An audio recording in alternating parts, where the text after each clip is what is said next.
Okay, let's continue. The next speaker today is Marta Pieropan, and the title of the talk is on rationally connected varieties over C1 field of characteristic zero. Thank you very much. Thank you for the introduction and for the invitation. So today I want to talk to you about a conjecture. This is attributed to Lang, even though it's not published in any paper. And the conjecture says the following. If we take a field, then we expect that the following implication holds. If every hypersurface of degree d at most n in a projective space of dimension n over the field K has a K point, this is some condition on the field, then we expect that every smooth, proper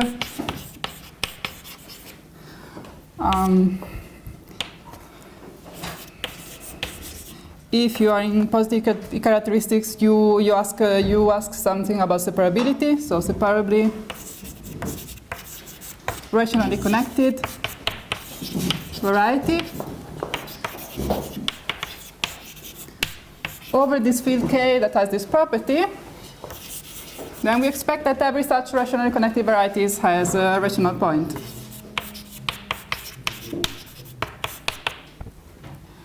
Okay.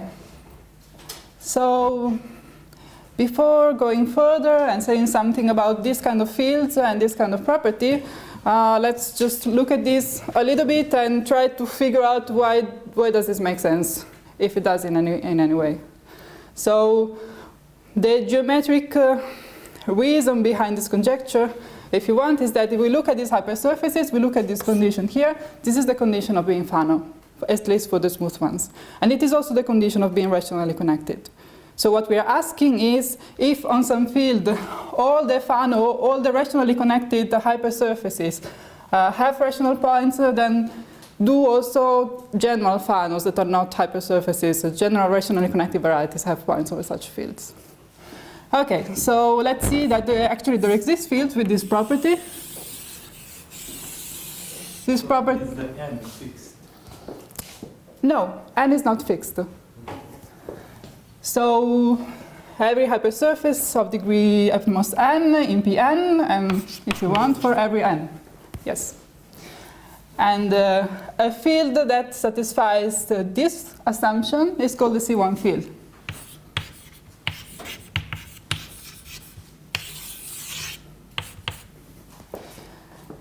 So here are some examples of C1 fields. So we have finite fields are C1 fields by the Chevalier-Warnin theorem. And we actually know that over such fields the conjecture holds. And this is an important paper by Esnault. Another example of C1 fields is given by function fields of curves.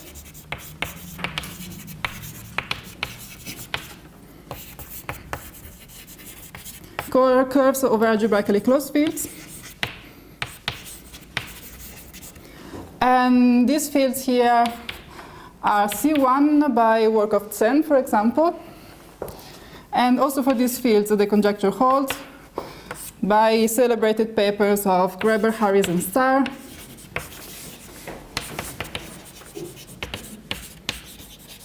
This was in characteristic 0 and extension to positive characteristic by the Jong and Starr. All of these results have been obtained essentially right after the conjecture was stated, which is around 2003. We also have another example that I put here, which is a formal power series of an algebraically closed field.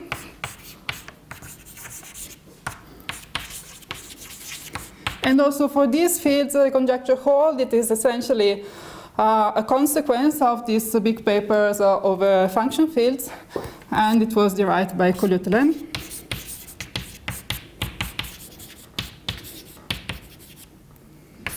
A little bit afterwards. And this is essentially all we know globally about this conjecture. There is another example of C1 fields, which is the one I want to talk to you about today, which is the maximal unramified extension of P-Adic field.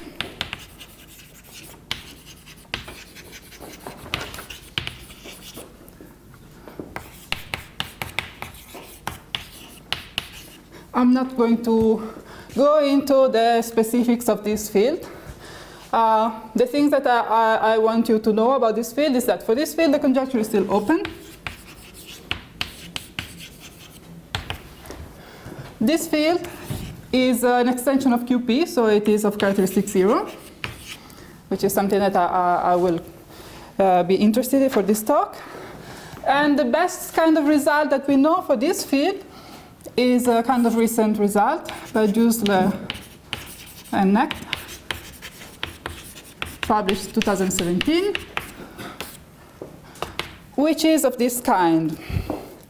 So if we fix a Hilbert polynomial, say f, and fix some dimension n, then there exists some bound, some positive number, such that we can say something about rationally connected varieties of fixed Hilbert polynomial over QP and R for P which is larger than this bound. So precisely, every smooth, projective, rationally connected variety X inside Pn over QP and R. Maybe I write it here. For every prime P bigger than the bound,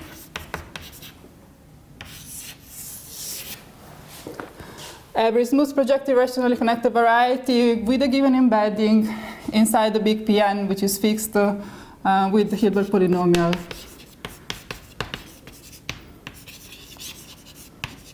f, then they have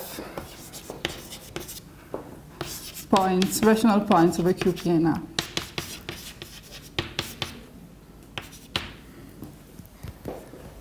Okay.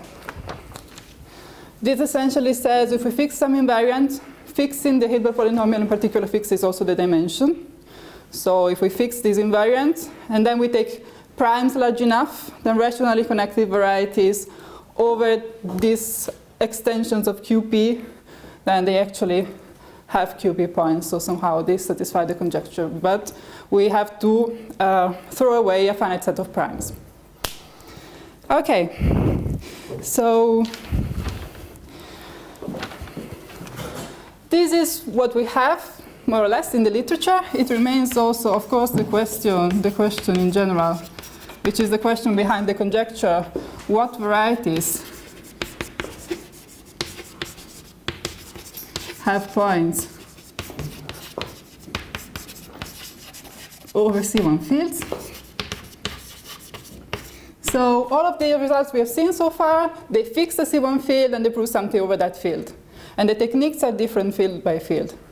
Now the question is, okay, assume that we don't assume we have a specific C1 field, we just take this general definition of what is a C1 field, and then we ask, is there some family of varieties that we know have points over such fields? Of course, hypersurfaces of degree at most n, because that's by definition. We also have complete intersection of Fano type.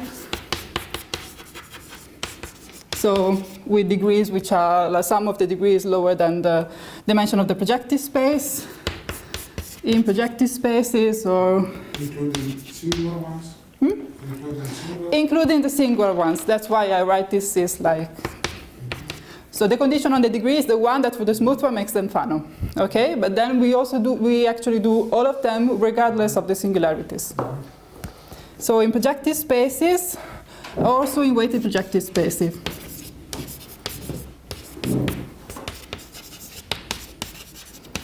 And this one was known since a very long time. This is in Lang's thesis, where he actually studies C1 fields. He's almost one of the first people studying C1 fields.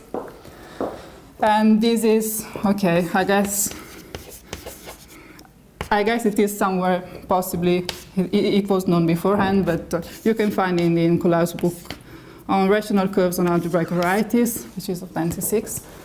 Anyway, this class of varieties was known to have rational points even before the conjecture was stated, so it's also some motivation for this conjecture. Another kind of varieties that we know have points are surfaces and curves.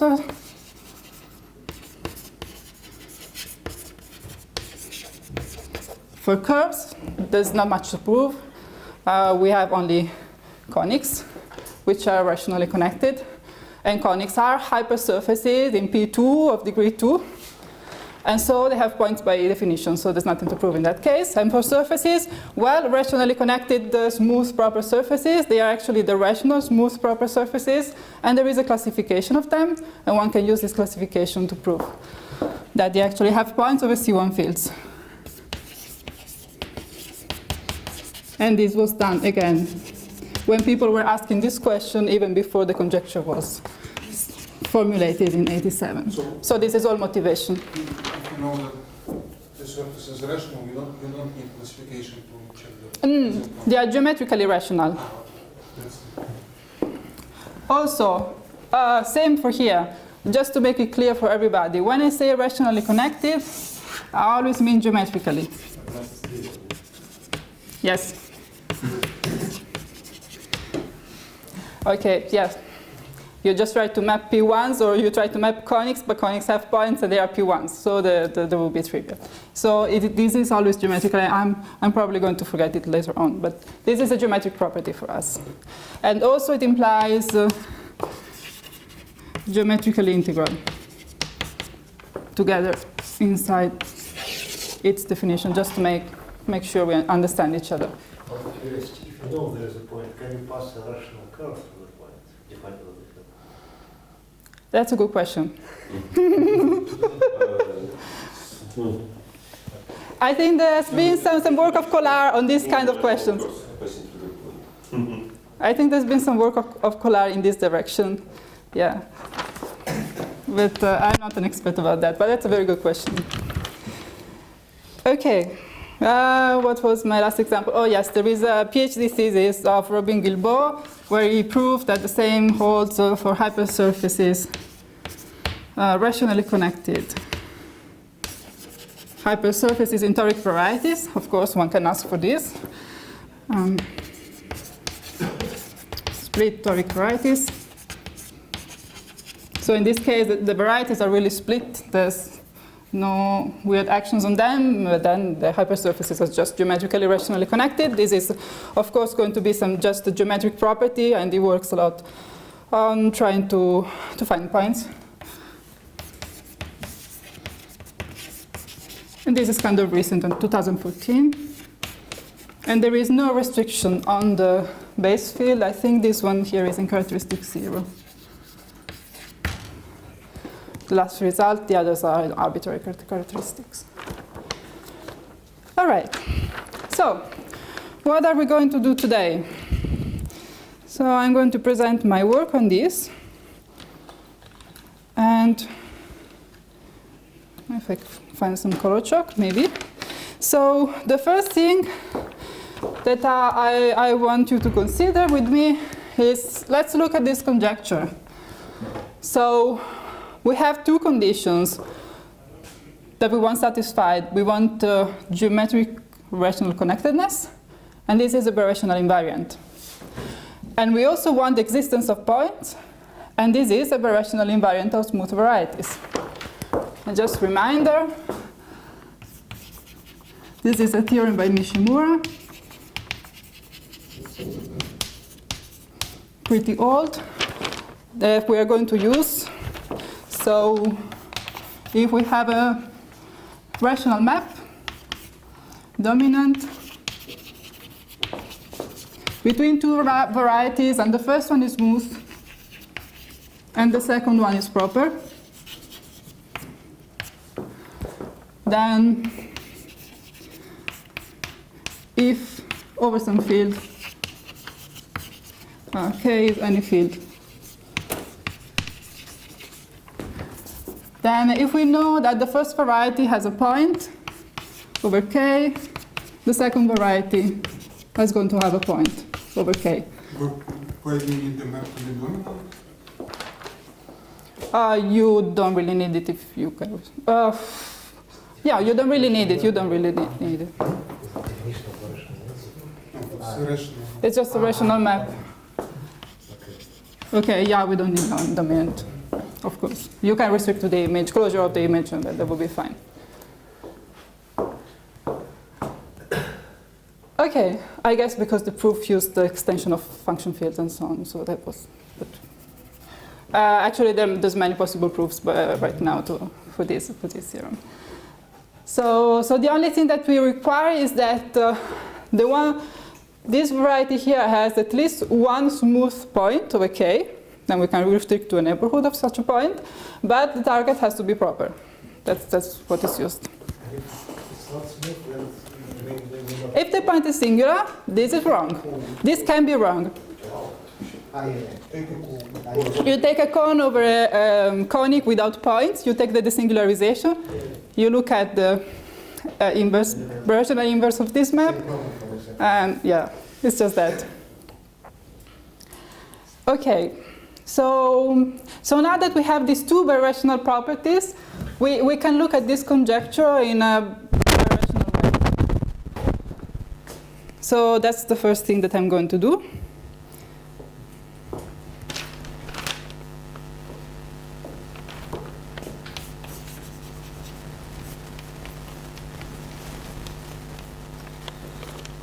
So I'm going to tell you what happens if we apply MMP to rationally connected varieties, and we try to look this conjecture through the steps of the MMP. So if we have a field of characteristic 0, for this result we will not ask that the field is C1, and we fix some positive integer, then we have two equivalent statements.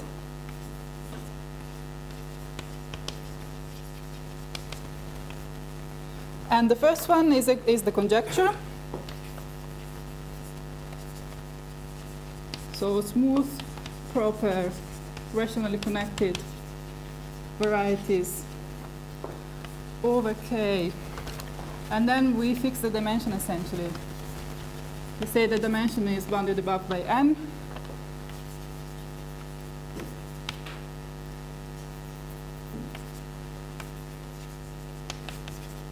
So if the conjecture holds in dimension at most n, then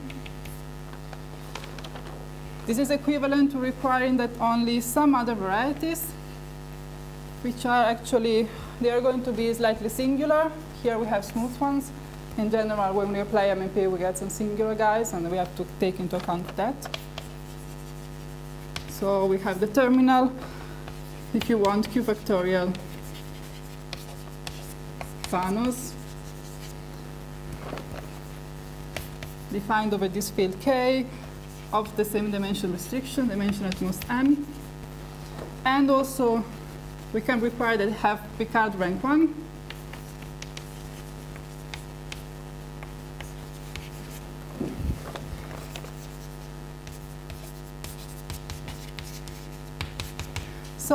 So what this theorem tells us is that the conjecture in dimension at most n is equivalent to while requiring that this class of varieties, terminal q factorial Fanos of Picard rank 1, have rational points over the given field.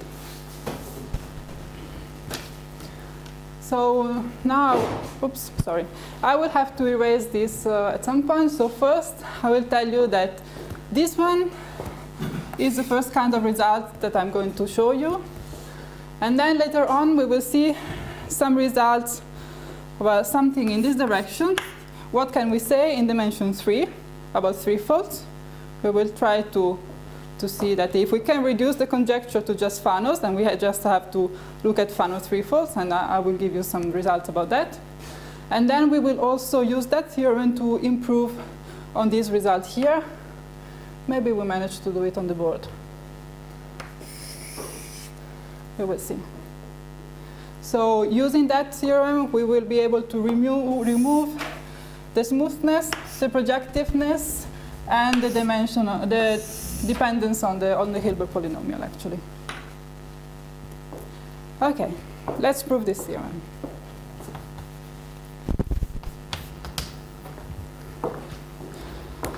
So one direction, one implies two. We all know how to do this. There is a paper by Jong that says that, well, terminal Fano varieties are rationally connected. And so this, together with a resolution of singularities, and this result gives the implication. So that's the easy part. For the other implication, we do as follows. So we take G equivariant MMP.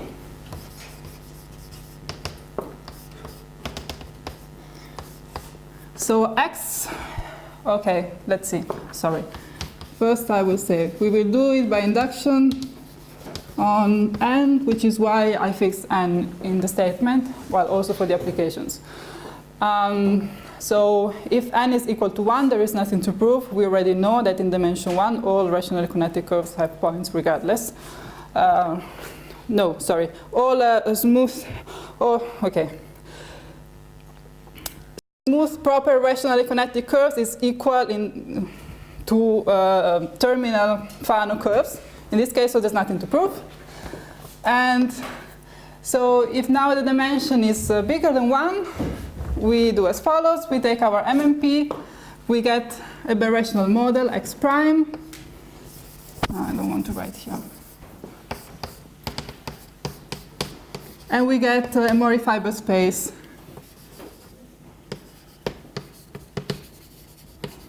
over some variety of lower dimension. Okay, so first thing that we want to prove is that the birational model X prime has points. And then we do as follows. If the dimension of Y is 0, so if Y is a point, then X prime is a Fano variety as in the statement. Then we just apply the assumption, which is statement 2. And then we get points on X prime. If the dimension of Y is bigger than 0, then we cannot do this. We take a resolution of singularities of Y. We call it Y prime. Now, Y is rationally connected, and also Y prime is going to be rationally connected. And Y prime has dimension which is smaller than the dimension of X. So we apply the induction hypothesis, and we get a point. We get a point on Y prime, which means that it maps to a point on Y. And then, well, now we have some point on Y, and we want to find some points on the fiber. And for this, we can use a paper by Hogard and Shu that tells us that on a fiber of a dominant proper morphism with the rationally connected generic fiber, which is the case in our case because it is a Fano fibration, then each fiber contains a proper, well, a subvariety, possibly a proper subvariety, which is actually rationally connected and defined over the field where the fiber is defined. So this tells us that over a point, a rational point on Y, while the fiber contains some rationally connected subvariety, since this is a fiber and Y has dimension 1, the fiber has dimension smaller than the dimension of X, we apply induction again on the fiber on well, this subvariety of the fiber. So this gives us that there is a point on a subvariety of x prime, and then there is a point on x prime. And now we want to conclude. We want to lift a point from x prime to x. Now, if x prime is smooth, we just apply this Nishimura's lemma and we are happy. But if x prime is not smooth, we generate this only terminal. Okay, then we take a resolution. And then we play the same game that we just did play for this morphism. We play it for this morphism here. We take a point. We look in the fiber. It has a rationally connected subvariety defined over the field. And then it is going to have dimensions more than dimension of x. By induction, we get a point. So we get a point on x double prime. But now x double prime is smooth. And then we can apply Nishimura to the birational morphism to x. So x will have a point. Okay. This is the proof of this theorem. So in the end, this is just some birational geometry. Okay, why is this theorem anyhow useful? So, well, the reason is that we like, or at least I like, Fano varieties better than just rationally connected varieties because there's much less of them. So, we all know Birka's result on boundedness. And that result, together with this theorem, has very nice, nice consequences. Well, the first one, we see that if we wanted to check the conjecture somehow by hand, here we have a huge number of varieties to check. Here we have finitely many geometric families in each dimension by boundedness. Indeed, we do have, at least in very low dimension, classification of Fano varieties, even terminal ones, almost, well, really not complete in dimension 3, but one tries their best. And the other consequence, which I want to show you, is that we can actually do better than this result here.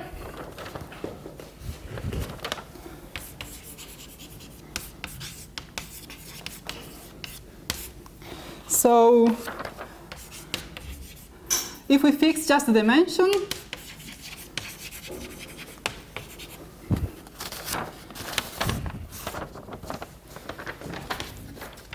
it's not here. If we fix just the dimension, then we can find our bound for this statement just by fixing this dimension.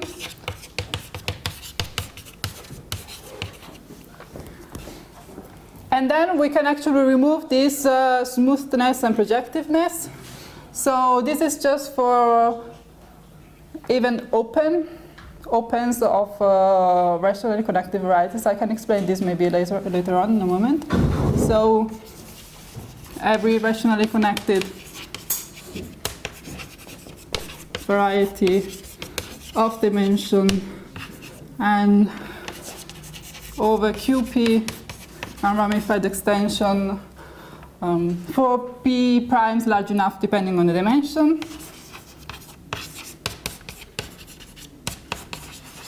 There's QP and R points.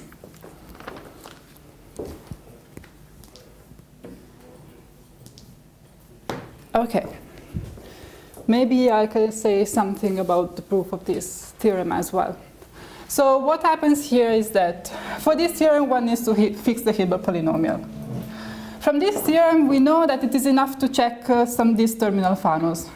For terminal Fanos, we have boundedness, which means finitely many families in each dimension, but it also implies that for each dimension, there's only finitely many possible choices for the Hilbert polynomial.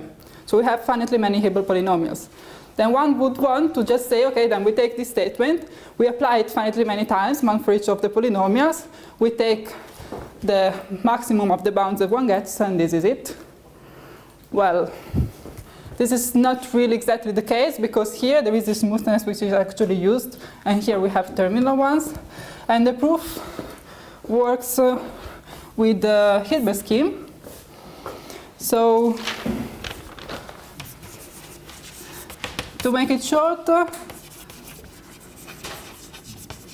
we have boundedness which gives us finitely many Hilbert polynomials. Now, for each of these Hilbert polynomials, we look at the Hilbert space of varieties with that Hilbert polynomial. These varieties are always polarized varieties with an embedding on a projective space. We take, so, varieties with Hilbert polynomial given f. We take the universal family here over this. Now, this is a morphism. And now we look here inside at the locus of rationally connected varieties. Now, these are all projective varieties, but I don't care about the singularities. What we know about this locus by a paper by Laterhe and Fusi is that this locus is constructible. So what was used before for this was the result that we know by, I guess, Scholar, that the locus of smooth rationally connected varieties is actually open, but that's not necessary. Constructible is going to be enough. And now one can go through their proof, essentially. So Yes? Open is raised to open, it's a dimension. That's Yes, yes. Yeah. I guess, well, there's many. Well, is this irreducible? well, which components? Yeah. But what one sees that in the singular case, it doesn't have to be dense, right? I mean, it can be. Yeah, it's just locally closed, though. Yeah, yes, yes. But it's still something of finite type, which is essentially what we want. It's defined by finitely many equations and inequalities, essentially, because that's what we are going to do. So, when you talk about rationally connected singular varieties, do you mean path connected? could you repeat? Yeah, do I mean what? I mean, there are examples like cones over elliptic curves when you can connect points by chains. No, not chain rationally connected. Actually, rationally connected. Yeah. For chain rationally connected, we don't want to do this.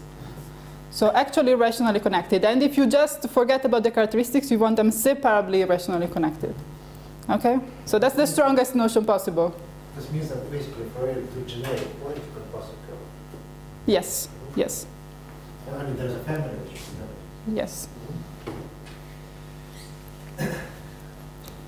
Okay, so where was I? This is the geometric part of the proof. Now, from now on, the proof here uses model theory. So maybe I can give just a brief sketch of that. So far, this is essentially what one needs to get the same statement as here, just without the smoothness and without the Hilbert polynomial. And then what one does here is to say, okay, this is constructible, it is Z, which means it is definable in the language of fields, in model theory. And then the sentence that we are going to be interested in is the sentence that every variety in this family has a point, which more precisely is for every given a field L, for every rationally connected variety defined over this field L, and there exists a point in the universal family, which we want it to be on the fiber above this Z. So if this is U of x is equal to Z. Okay, it's important to write down these things explicitly because one has to check that this is actually a sentence definable in the language of fields, is in model theory and so on. So this is the elementary sentence that we are going to use. And then one does a certain trick, which is this transfer principle. One checks, so this is done in their paper, that if we take K, big K is going to be here some operation that one does in model theory.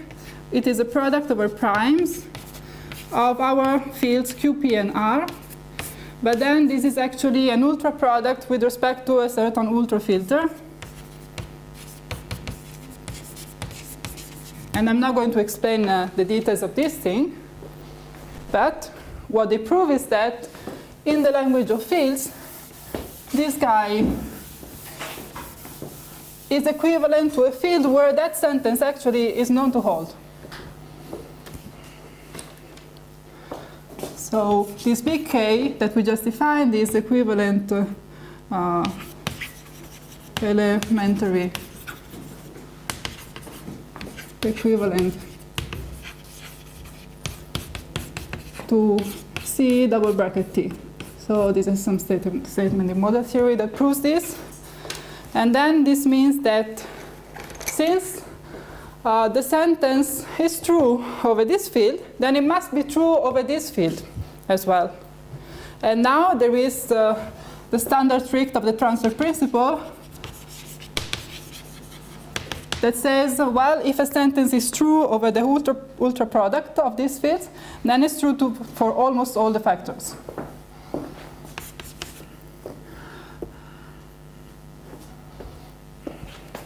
Well, okay.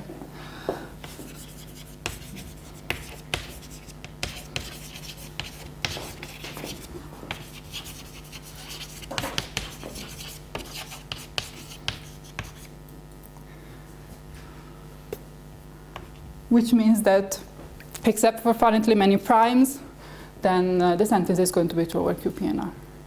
And the place where we needed to fix some invariants was to have some finite type statement here on the Hilbert scheme, or the component, or say that the locus where the fibers are rationally connected. That was the only place. So you don't use that theorem she already taught, right? You don't use that theorem at all, just a new proof. Well, it's the same proof as their proof. So as I was saying, so here it's the new part is essentially this constructability, and check that the rest of the proof here is essentially the very same as they've done. So you can go to their paper, there are all the details. They also prove in particular this equivalence here and so on. So that's not new. So we get this statement, but this is again for projective varieties. Now we don't care about the singularities, but they're still projective. And what I tell you is that since we fixed not the Hilbert polynomial, but just the dimension in this case, then we can remove projectiveness. And this is a property of these specific fields. So the P-Adic fields and also all their algebraic extensions. So for example, this QPNR, they are all large fields.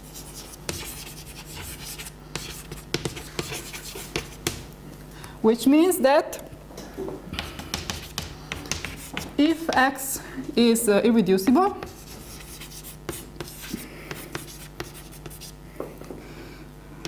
and it has some point, then the set of points is a risky dense.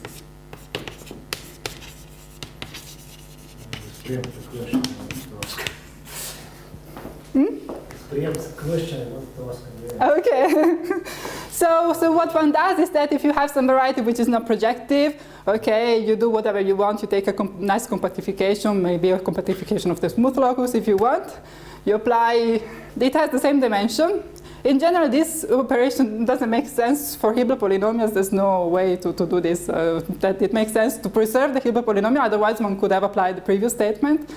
So in general, just, well, it has the same dimension. Then it's going to have a point on this compactification, then a dense set of points, then a point on the original, which is like an open of but this. why can't you give here the same cone example?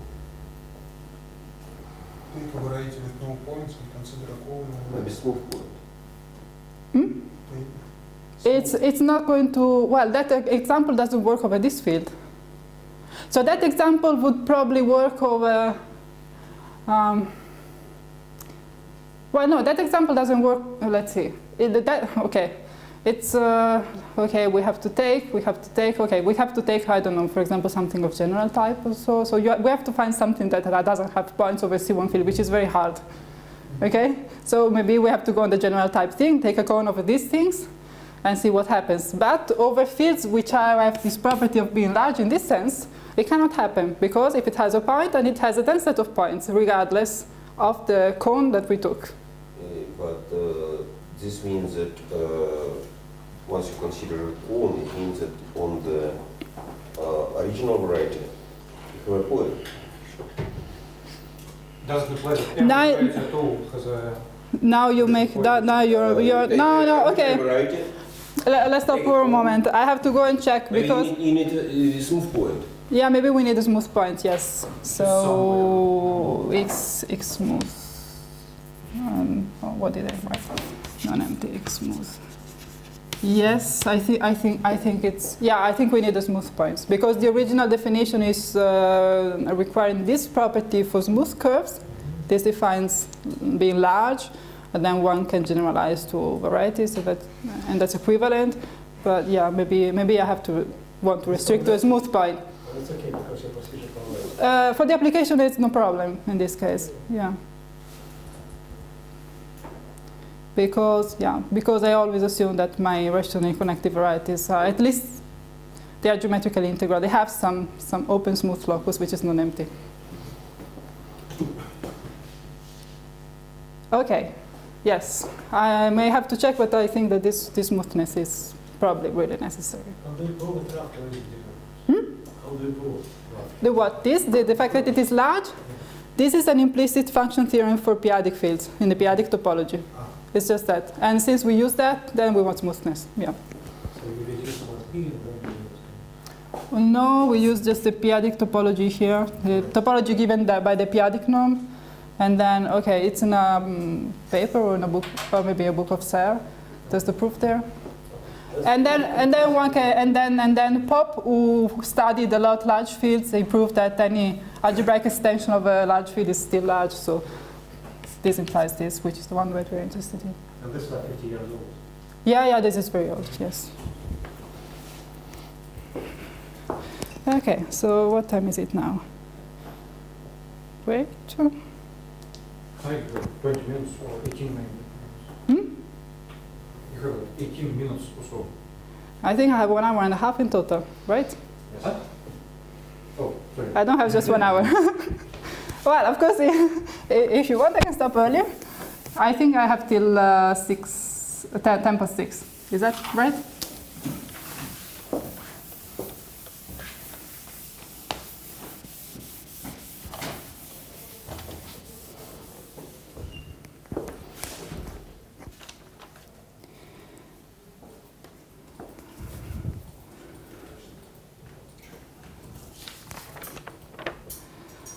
Okay, so the next thing that I wanted to briefly present, and I'm possibly only going to sketch very briefly the proof, is another consequence of this theorem here, together with boundedness again.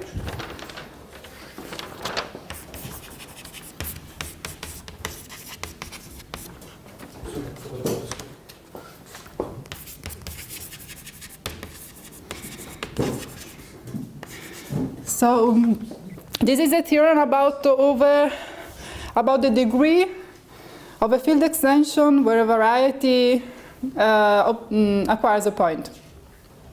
So we are just working over fields of characteristic 0, not C1 fields in general. So if we fix the dimension, then I can give you a bound for rationally connected varieties. So there is some positive number, Pn, such that for every field of characteristic 0, so this says that the bound does not depend on the base field, and for every proper rationally connected variety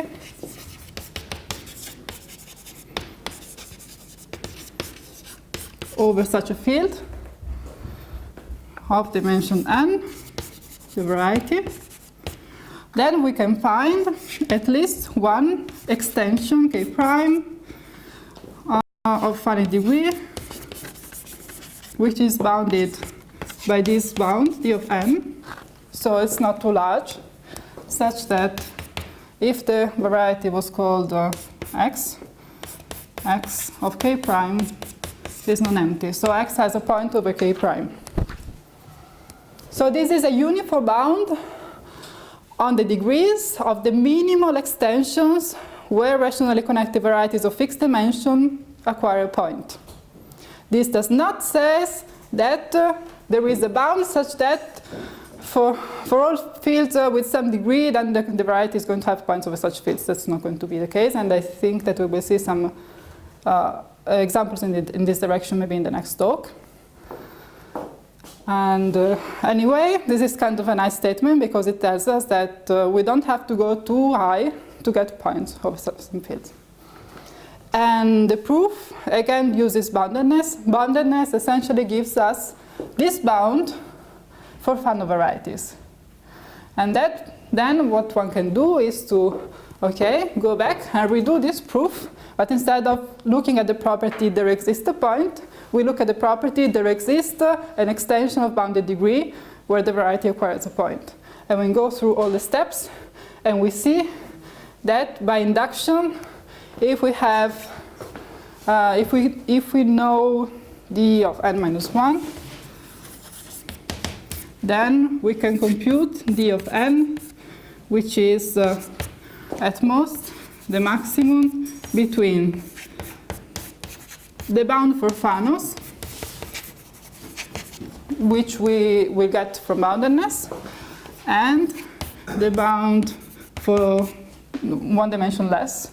But we take the square of this because we have to apply, essentially this is when we apply Hogarth-Inshu, and we have to do it twice.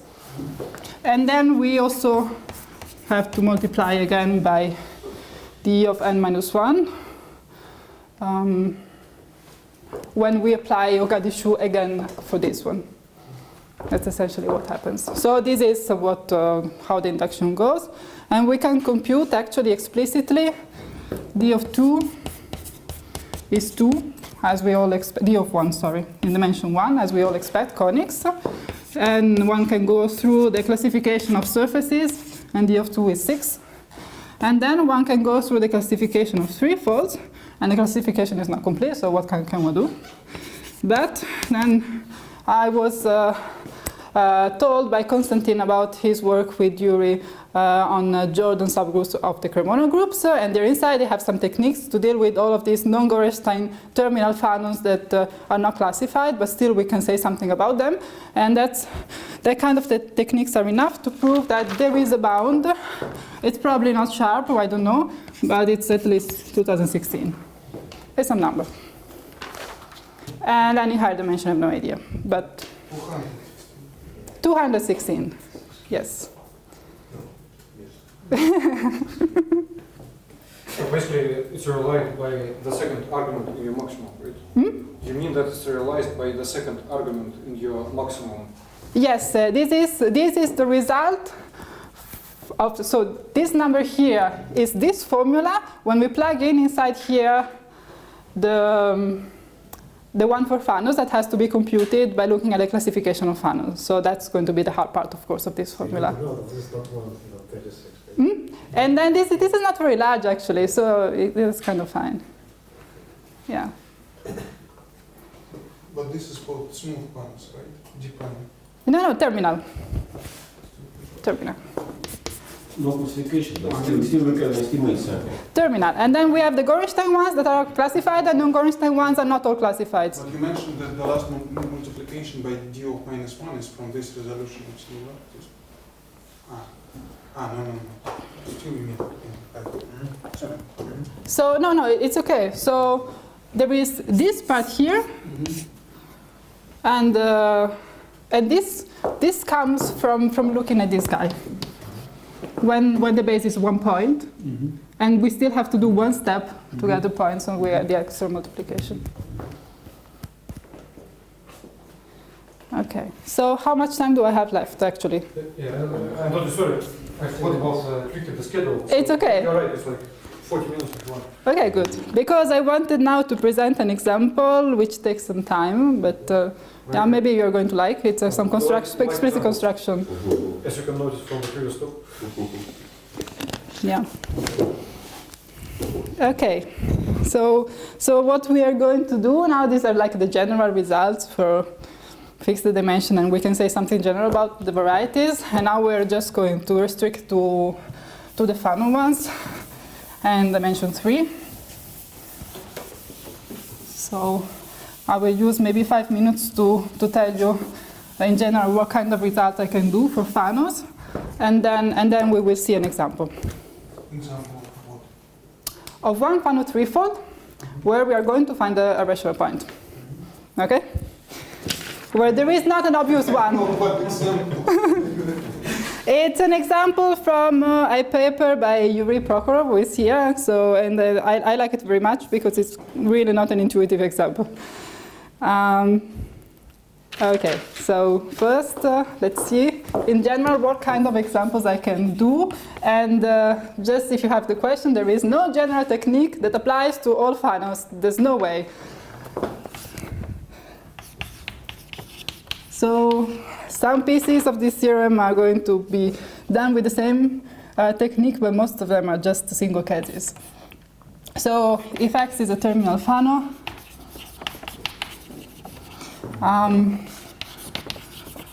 okay, it's a Lister surface, otherwise maybe some things that don't make sense. This is, well, we're interested in three-folds and higher dimension over a C1 field, K of characteristic 0. This is the first time that I fixed the field to be C1. This is a technical assumption that I don't want to discuss much.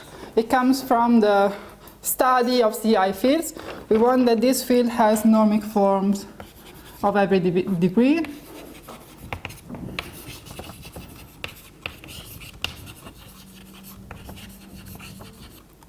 So of arbitrary degree. And all the examples that we had, the list of examples of C1 fields that I gave you at the beginning, they all satisfy this technical assumption. And a normic form is a polynomial of degree n in n variable, homogeneous, that has only the trivial solution.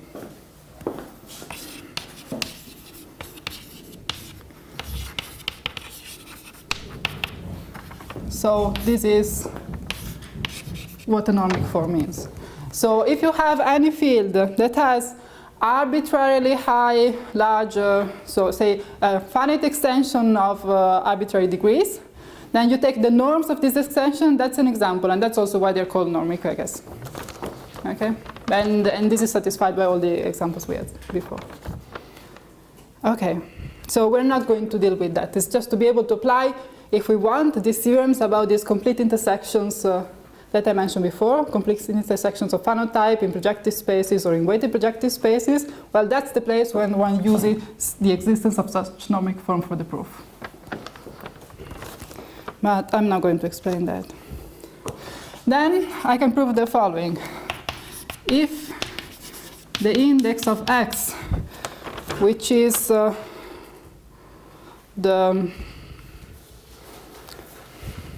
well, we first compute the Gorenstein index, and then with that we compute the Fano index. So if the index of X is at least n minus 2. So this is Fano index or Gorenstein index? This is no assumption. So we take X, we take the Gorenstein index, and then we take the largest R such that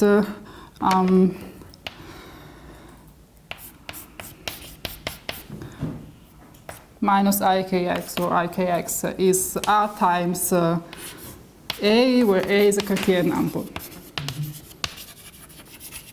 And then our index is going to be this R divided by I.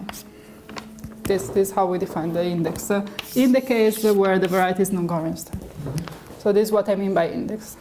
So there's a classification of varieties of high index. If they're Gorenstein, then we know them very well. And if they're not, there is a paper by Takeshi Sano, if I remember well, where he classifies the one with the index, which is high enough.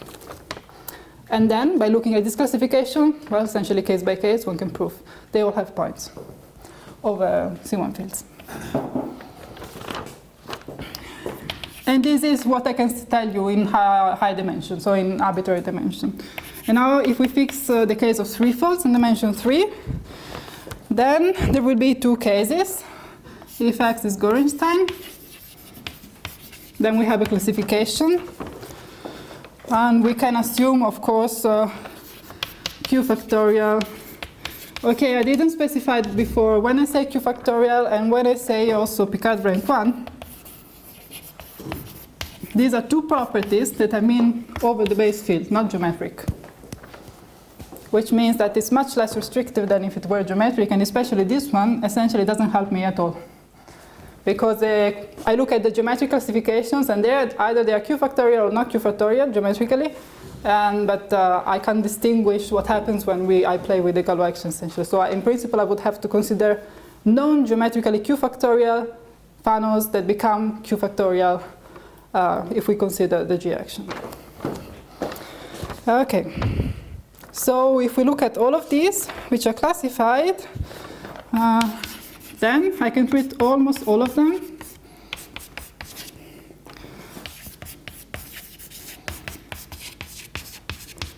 There are two types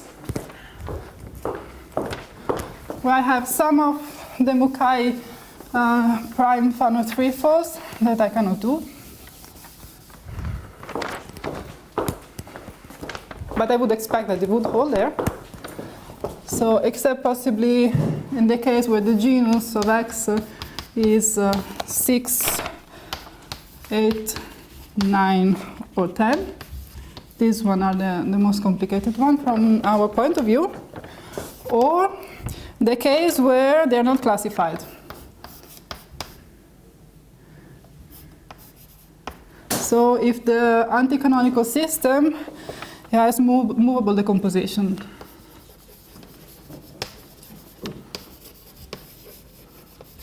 Which means that we can write it as a sum of two linear systems of positive dimension in terms of Weil divisors. So this, I don't know what their shape is, so I don't know how to find points. And then there is the other case, non-Gorenstein. And in this case, well, we really don't have a classification of these guys. So what we do have is a very nice computer database, which is a graded ring database.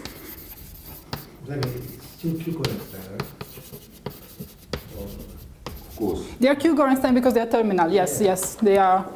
And also, and actually, here I have to assume that the geometric Picard rank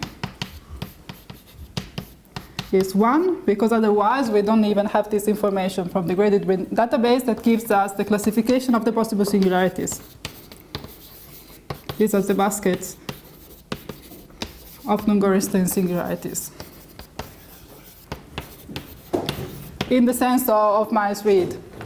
And this has been done by Gavin Brown and Kaori Suzuki and other people. So there is this huge list. And there is something that one can actually do using this.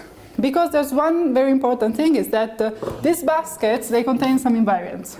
And by invariants, I mean some invariants that are actually invariant under the Galois action of the absolute Galois group of the field, of the base field on the variety.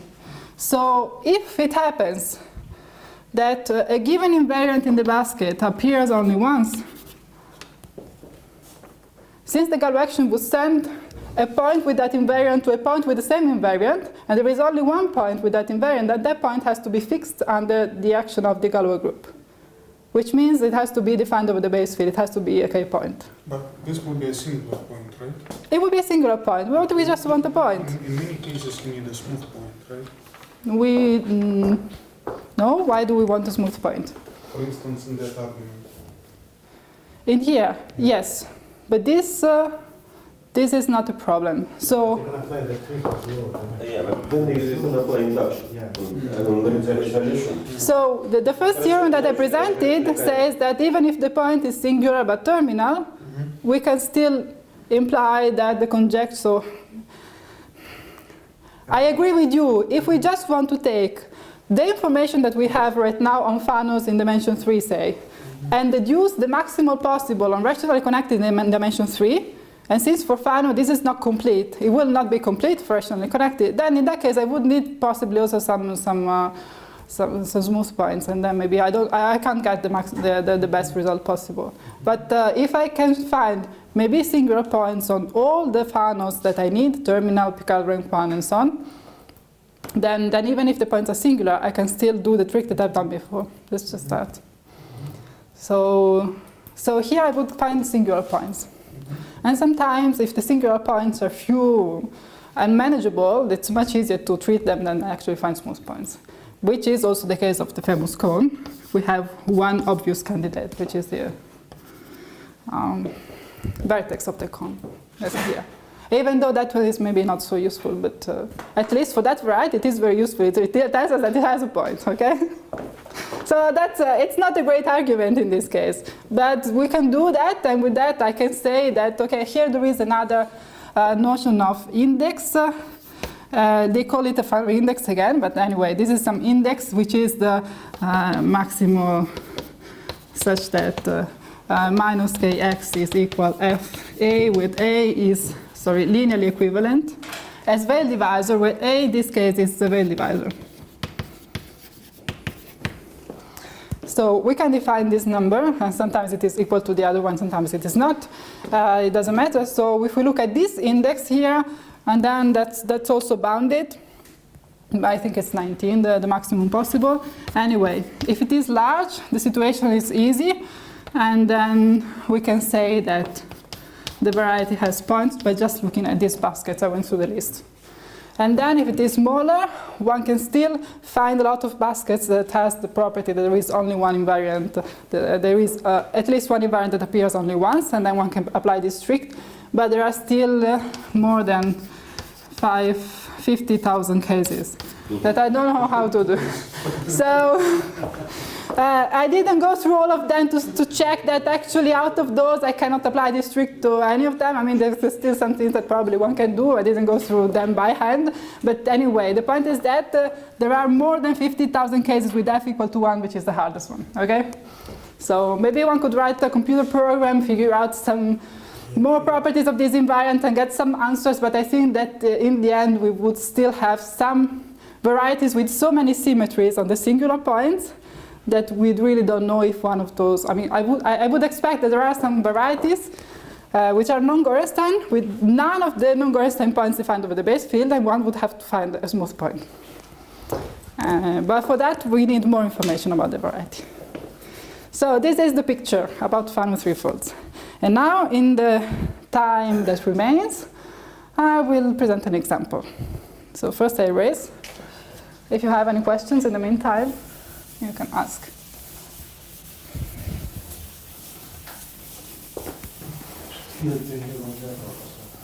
What? You should feed it into a neural network or something. Maybe. The only way to deal with 50,000 sum right now is... It's the only way how you... Yeah, there are too many. There are too many. Yes. 50,000 things. I didn't try to ask Gavin Brown to write down a program that searches through these 50,000 and finds some things that are useful. One can try to do that. It will get some answers, but I doubt that it would actually give the whole answer anyway. And then there is one thing that one has to notice. Even if we manage to do all of this, and all of this, and all of this, that's not enough. Because here we have this geometric Picard rank 1, and I have no idea, so that one would have to also write down a computer program to find the possible singularities of threefold with arbitrary geometric Picard rank. That's also that. Yep. And as for, maybe before you raise this, sure. Maybe as for a simple example, so in this part, n equals 3, you include smooth Fano threefolds, right? Oh, yes, of course. How do we deal with g equals 7? Which one is that one? I always forget. V12, where the lines are parameterized by a curve, right? Of genus 7. Is that it's a section of the orthogonal Grassmannian, right? Right. Yeah. It's a section of the orthogonal Grassmannian. Okay. The conics are parameterized by a square of the curve of genus 7. I'm going to tell you, but you have to give me 1 second to go to find the proof again, because it's some time that I wrote it down. Here it is. So it's some construction that I do. So we have this orthogonal Grassmannian depending on a quadric, which is embedded in P15. over the algebraic closure of my field. This is a geometric picture. What do I have? I have the same picture over my field. So I can prove that this is going to be one model, Y, such that the base extension to algebraic closure, so it may be some non-trivial, so some twisted form of this guy. And then here inside we also have some hyperplane, some linear space of codimension 7. 7 is the worst one. Smaller codimensions also work. So, and then we have X, which is Y intersected with H, which is here inside, and here we have X bar and so on. So this is the picture. And the first thing to notice is that actually this embedding is defined over the ground field, and this was done already by Mukai essentially. So by reading through, this embedding is canonical, so it is defined over the ground field. And that's good. And then I was looking at this paper by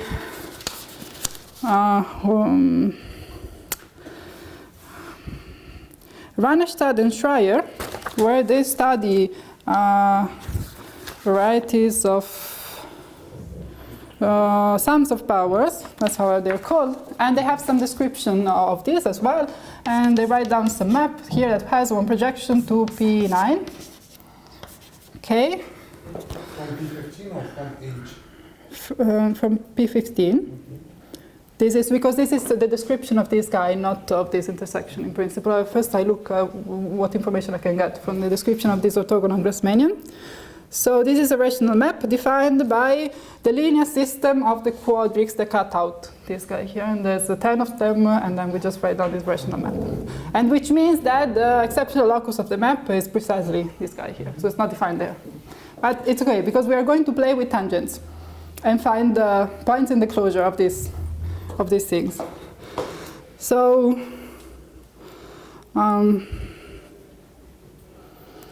okay, and then one knows the dimension of the fibers at points. So, oh yes, it goes down here, but the image of this is a quadric inside P9. And this is again all well defined over, we can do it over our ground field and so on. Okay, and now we look at the fibers over points here. So if we have a point here, a K point, Z, which is, quadric. A K point of the quadric, and then this is pi. And then we have that the fiber has dimension 7 again, which is a P7, yes. It is a linear space, that's also important. And so we are going to look at the intersection. So it can intersect H, that's a point. And then I just say every fiber. The closure of every fiber is a P7.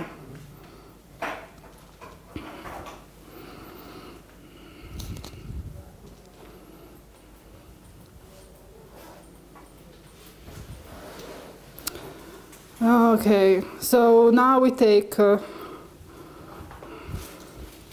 secant and the tangent varieties of X inside H. So X here, now we look at inside the smallest projective space, which is this guy here. This is a P8.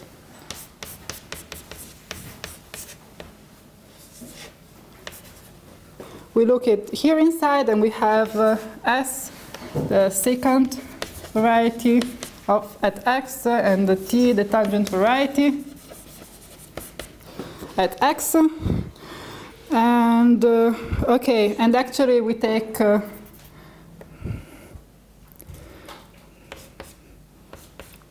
these two, and then we take this pi here. So we have this Sx and this Tx that live here. We take we send them through S and to T. So we get two subvarieties here inside, which are contained one in the other. We're going to study these two guys here inside this. These are actually these are rational map, and we take the closure of the images. And that's it. Okay, and now we have to do the computations.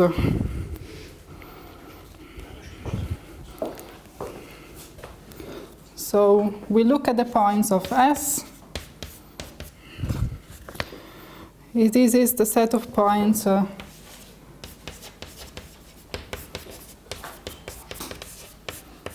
Q such that the dimension of the intersection of Fz and H is at least 1.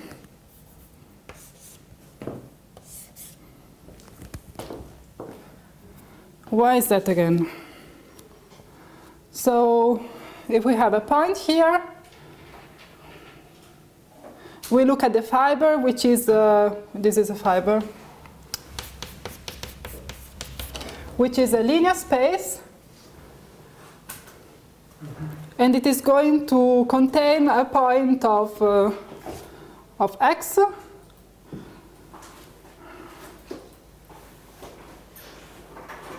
and it is actually containing a line through that point, and it intersected x, and it has to be contained inside H because H is a linear space.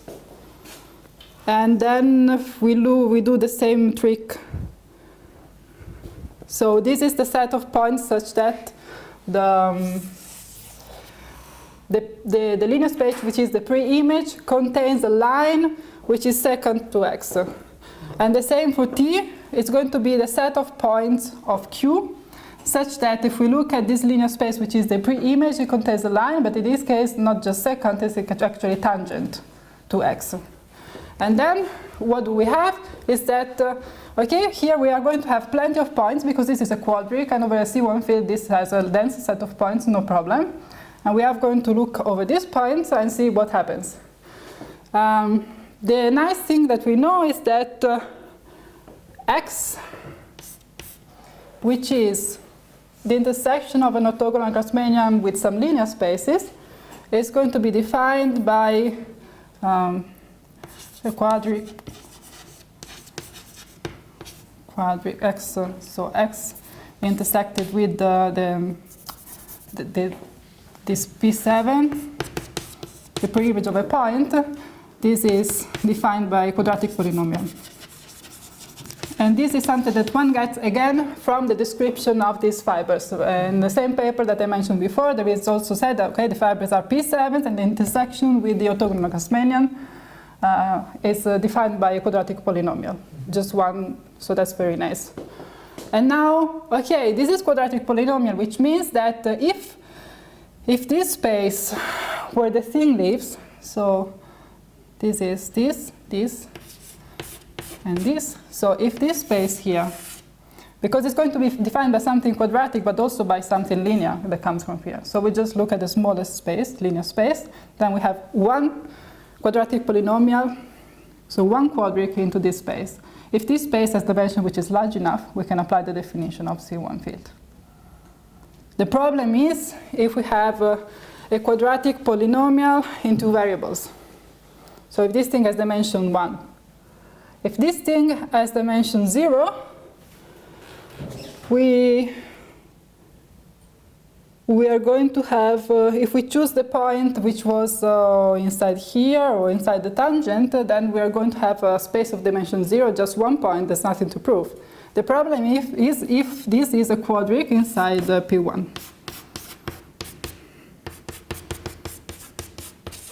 What can we do in that case? Okay, so what one actually does is to prove that, assume that there is no point on the base. So I guess that this assumption is going to be actually absurd, but anyway, we can treat also this case. Assume there is a point on the base.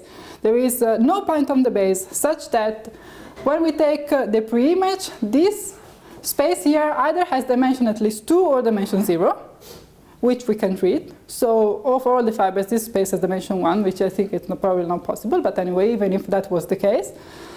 then one can prove that T of k is non-empty because it's going to be defined by an intersection of, how do I get it here?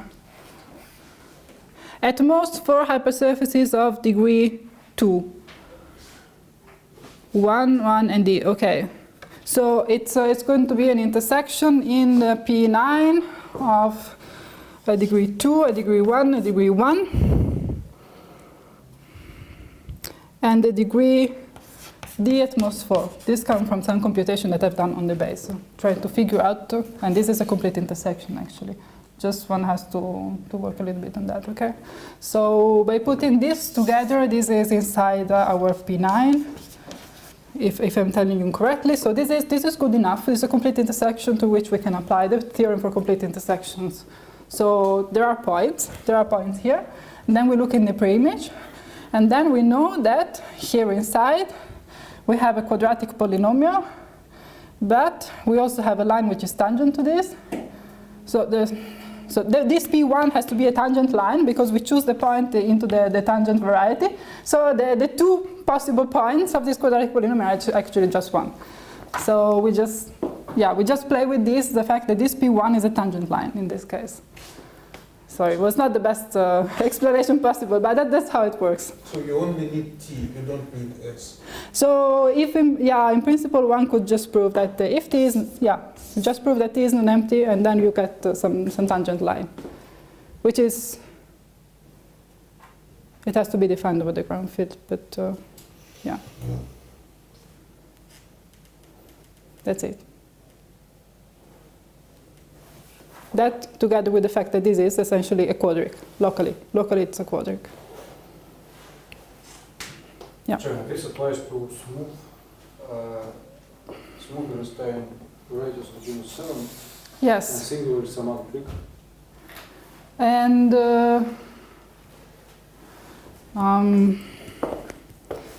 yes, what do we have for the singular ones?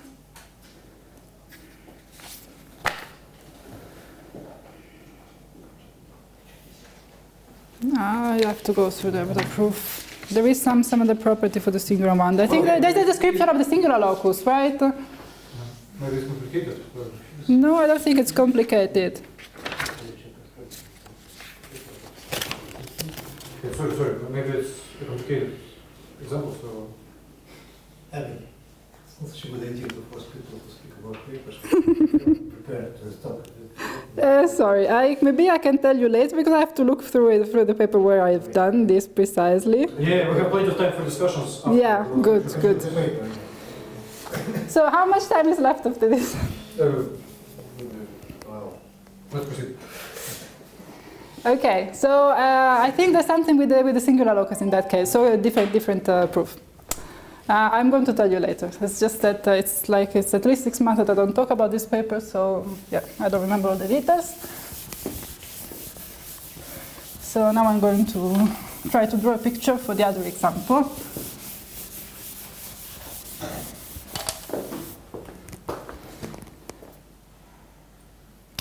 Where is it? Picture. Okay, so this is a different kind of variety. So the variety we had before had geometric Picard rank 1.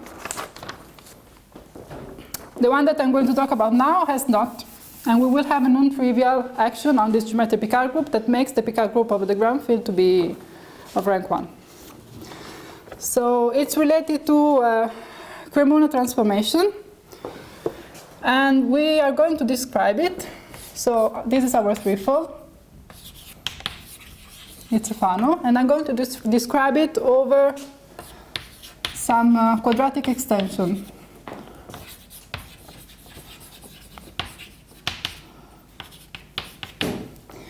Because then it becomes very explicit.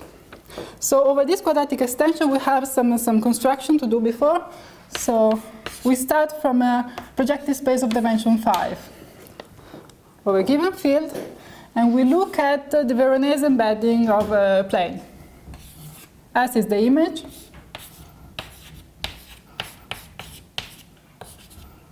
And this is a Veronese.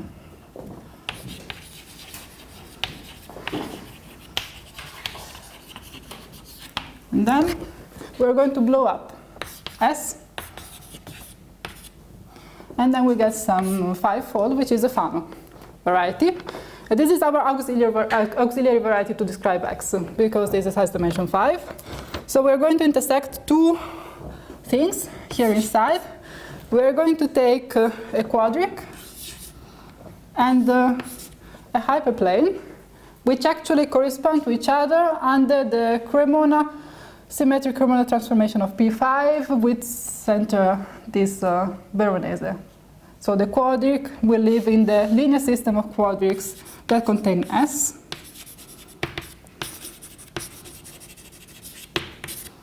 And this will be the corresponding hyperplane. I will explain in a moment where this relation, because there are many possible choices. You choose a base of the linear system of quadrics that define S, and then you get one Cremona transformation. There will be one specific one for this example.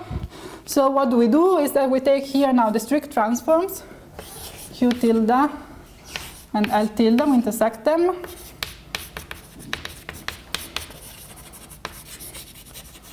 And this is our X over this quadratic field. So what happens is that in order to describe X over K, it's enough to describe X over an extension together with the action of the Galois group. So this Galois group, which is going to be Z over 2Z, X on X prime, XK prime, and this action is induced actually by an action on Y, which is compatible, which is good for us. This action exchanges the two divisors, Q tilde and L tilde. Okay, so this is where the Cremona transformation comes into play. This Galois action is compatible with some Cremona transformation plus a twist by the action of the Galois group on the field, just usual on the coefficients. So this comes from a Cremona transformation. It is really this action that is going to exchange these two things. And that's, well, yeah, yes, that's just it. So if you look into...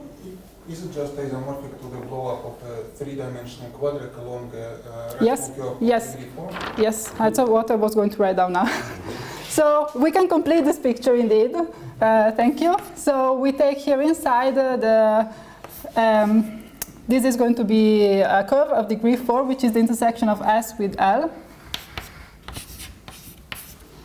And this corresponds under the the Veronese embedding, sorry. This is going to be a conic. It's the image of a conic in P2.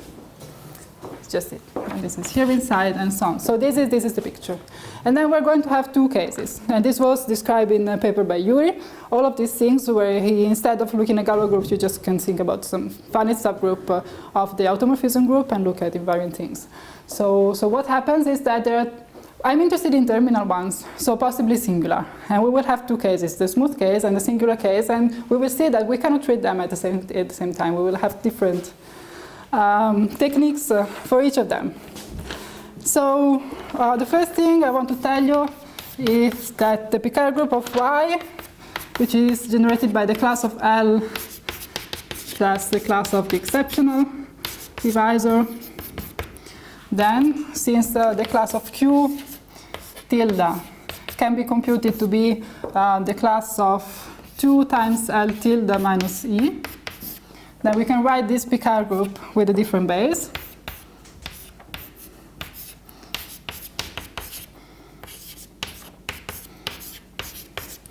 And this shows us that since we know that the action exchanges these two classes, this is the Picard group of Y. Y is defined over K prime, in principle. And actually over K, this is going to have Picard rank 1 because of this property.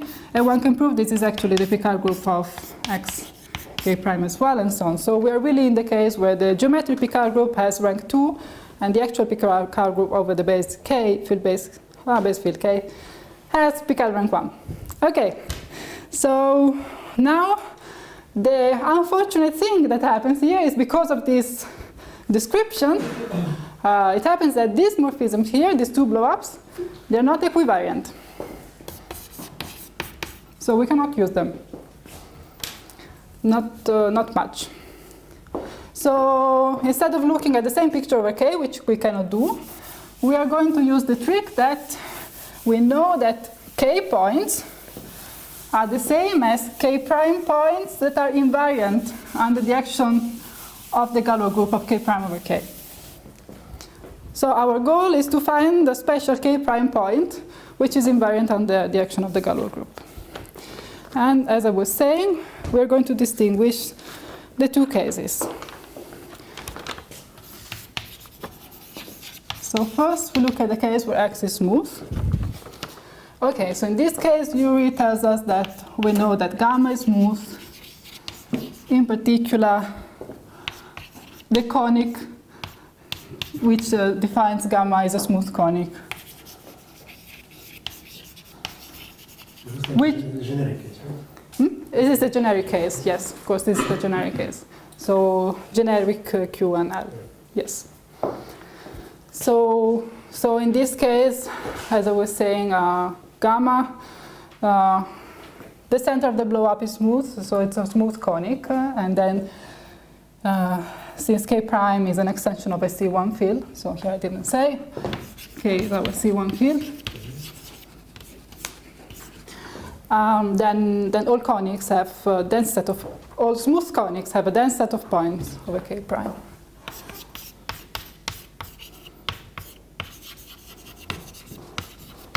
And this is something that we want to use. The other thing that we know in the smooth case is that, well, of course, but, well, we know that actually not only this guy is smooth, also this guy is smooth, right? This intersection is smooth. So we can play with this smoothness. So I'm just going to tell you what happens with the proof of this. It's not going to be long. So we take, I have it here. This is somehow the heart of the proof, the most complicated part of proof, which requires some computations that I actually asked the help of a computer to do all of them, because they are very explicit. So we want to know that for a general point in this conic, and there's plenty of them to choose from, then we look at the general hyperplane that passes through this point. Hyperplane, I call it L2. This is a hyperplane of our P5, just there. This,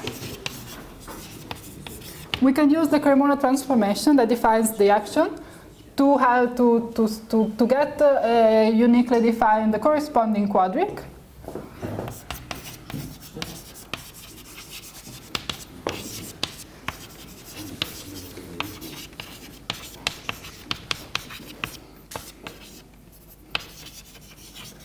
This is the Cremona transformation that defines the action, because here it's just a rational mapping principle.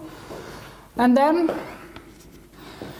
the thing that we're going to use here is that this is a quadric that contains S again, and then we're going to look at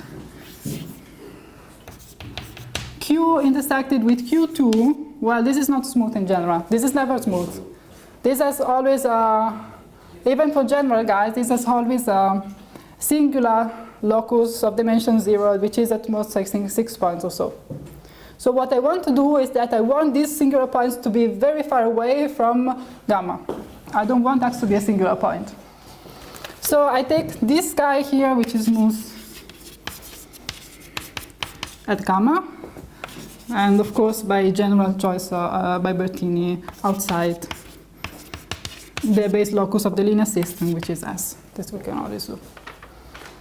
Okay, and now I look at where we are here. This is dimension 5.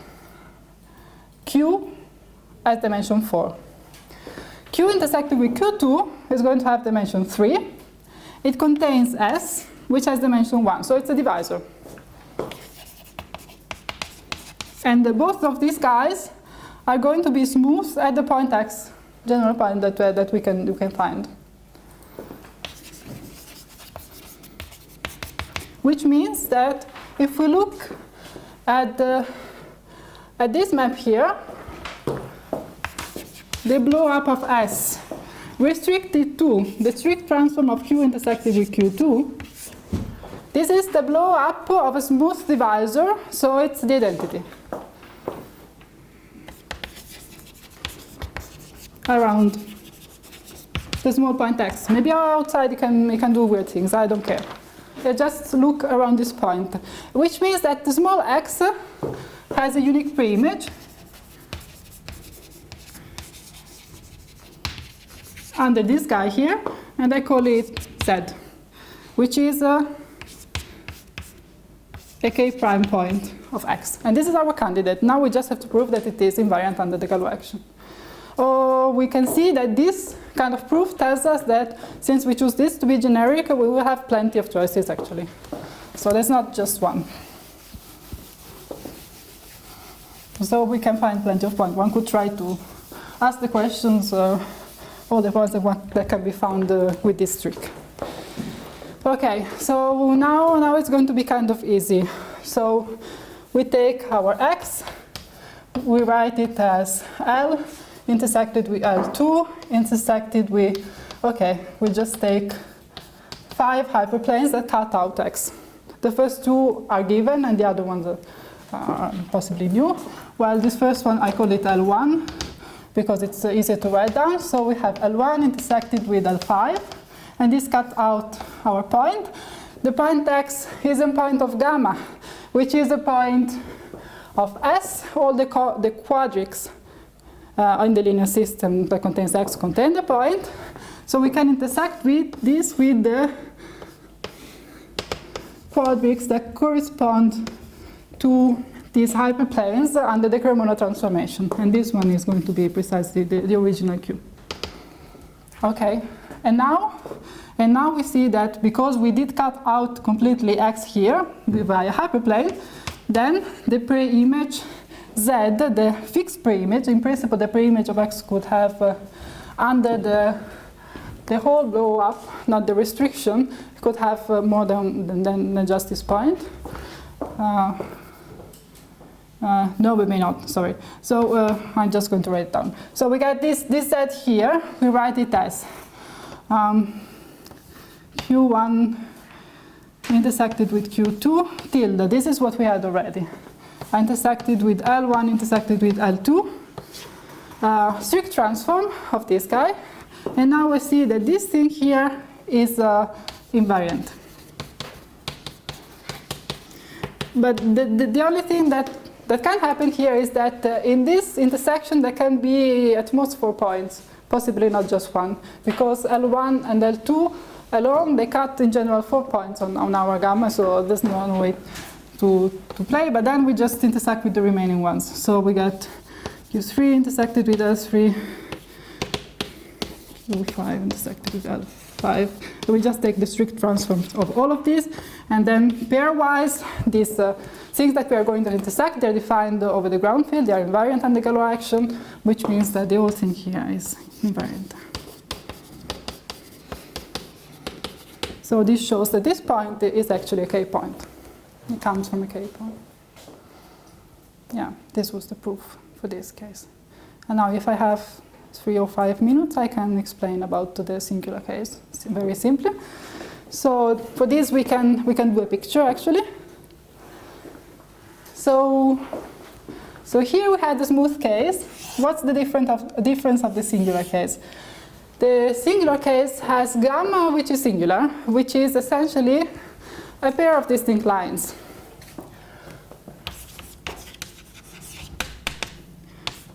Gamma is isomorphic to 2 lines.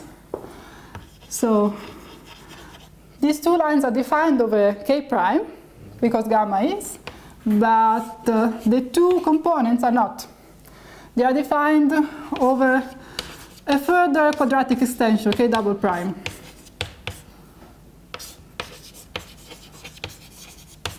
Which means that the intersection is still a k prime point, but it's the only one that we have. And then I will look into Yuri's description. This point is not fixed by the Galois action. This point is not a good one. Okay.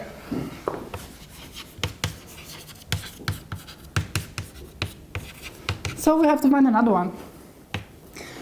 So the other thing that we know if X is singular is that then this Q intersected with L, we are talking about mild singularities, terminal, okay? This one is a cone over a quadric, yes.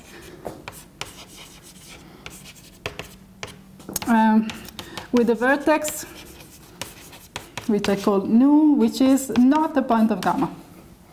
Okay, so what's the picture? We have a cone with a vertex somewhere. This is our Q intersected with L. We have this weird thing. Okay, so this is isomorphic 2, which means that this gamma actually, it is a curve of degree 4 inside our P5, no, inside our L. And it is a union of two conics. So we have our two conics, our special point. So this is more or less what it looks like. And we have a line, which is the line between this point here. So this point here I called small gamma, and this point here is our vertex, nu. And this part here is our big gamma here. Okay, so this is the picture. And what we do is we take this blow up. Here we have X, blow up at gamma. This is our xk prime. And here inside we will have, okay, we are blowing up away from this point, so we have a unique pre-image here. I call it with the same name, okay? And then, okay, and then we do have this line here. This line here, I call it L. This is a P1. It's known as P1 over K prime. So it's a great thing. And then we are going to blow up this P1 at the point, so it's a smooth thing. So we still have a P1 here. Okay, I write it as a conic, but this is a P1. Okay, this is L tilde, which is a P1 K prime. If we were able, and that's what we're going to prove, that this P1 is fixed by the Galois action, then this is a P1 over K prime, it's a conic over K. It's going to have points because K is a C1 field. And that's precisely what one does. So, I mean, I could explain more. So one thing that one can compute is the image of this point here under the Galois action is going to be another point, and one can prove is here. And it is a point which is mapped over to the, so it's in the fiber of this gamma. It's in the exceptional divisor. And then, okay, then one has to do a couple of computations to just prove that this L prime is, this is very explicit. So what one does in this case, and also to do the computation that I didn't explain about how to prove this thing about the singularities of this intersection of quadrics and so on. So one takes the Cremona transformation. This is going to be parametric because we don't know which one it is. It will be one Cremona transformation that will depend on our choice of the Galois group. We look at the classification of those guys. We have to write down this in terms of matrices, and then do computation with these matrices to prove all the things that we need to prove. So yeah, that's just it. Okay.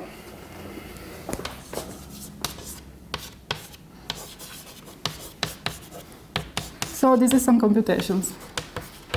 And once we have this, which can be proven using these matrices, then one is done. I think I will stop here. Okay.